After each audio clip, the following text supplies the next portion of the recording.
పెద్దపల్లి జిల్లా ముత్తారం మండల కేంద్రంలో పలు అభివృద్ధి పనులకు శంకుస్థాపనలు చేశారు మంత్రి శ్రీధర్ బాబు. ఇందిరమ్మ ఇళ్ల నమూనాలను ప్రారంభించిన అనంతరం అడవి శ్రీరాంపూర్లోని ప్రభుత్వ ఉన్నత పాఠశాలలో ఏఐ కంప్యూటర్ ల్యాబ్ను ప్రారంభించారు.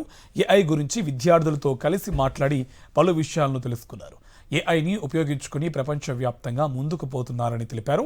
అడవి శ్రీరాంపూర్ గ్రామంలోని ఈ పాఠశాలను ఏఐ విద్యా విధానంలో ప్రభుత్వ పాఠశాలలకు ఆదర్శంగా నిలిపేలా విద్యార్థులు ఉపాధ్యాయులు కృషి చేయాలని సూచించారు. సో ఆ టీ ఫైబర్ వేసిన తర్వాత ఏం చేయాలి, అందరికీ ఉపయోగపడాలి. టీ ఫైబర్ ఈరోజు మనం ఇంటర్నెట్ పెట్టుకుంటున్నాము ఇళ్ళలో, ఆ ఇంటర్నెట్ సదుపాయం ఇప్పుడే చూస్తూ ఉన్నాం. డేటా కమ్యూనికేషన్ లేదు. ఒక సెల్ ఫోన్లో మీరు ఉపయోగించుకునే ఇంటర్నెట్ డేటా తప్ప పూర్తి స్థాయిలో ఇంట్లో వినియోగించుకోవడానికి జీరో డిజిటల్ కనెక్టివిటీ.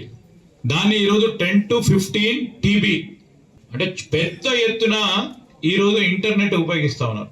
ముఖ్యమంత్రి గారి నియోజకవర్గం కొడంగల్లో, ఆరోగ్య శాఖ మంత్రి గారి నియోజకవర్గంలో, అదేవిధంగా రంగారెడ్డి జిల్లాలో ఒక గ్రామాన్ని ఎంచుకున్నాం, 4 గ్రామాలు. ఆ 4 గ్రామాల్లో కూడా చాలామందికి తెలియదు. ఈ 1105 ఇళ్ళకి కేబుల్ ద్వారా వారికి నెట్ కనెక్షన్ ఇప్పించినాం.